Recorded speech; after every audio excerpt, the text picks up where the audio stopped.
నమస్తే అండి. నేను అపరాజిత 19. నేను మీకు ఎంతో ప్రాముఖ్యత కలిగిన కర్ణాటక రాష్ట్రంలోని కుక్కేలోని ఆది సుబ్రహ్మణ్య స్వామి ఆలయము దగ్గర ఉన్న ఉద్యానవనము చూపిస్తాను.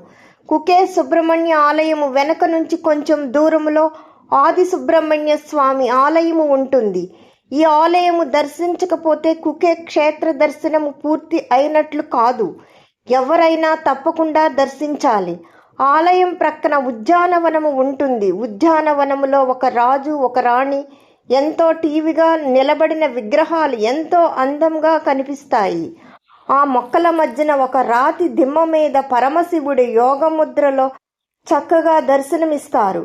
ఆయన ప్రక్కన త్రిశూలము, ఢమరకము ఉంటాయి. ఎదురుగా నందీశ్వరుడు ఎంతో అందంగా కనిపిస్తూ ఉంటారు. చూడటానికి చాలా బాగుంటుంది. కుకే వెళితే తప్పకుండా దర్శించండి. ఓం నమః శివాయ.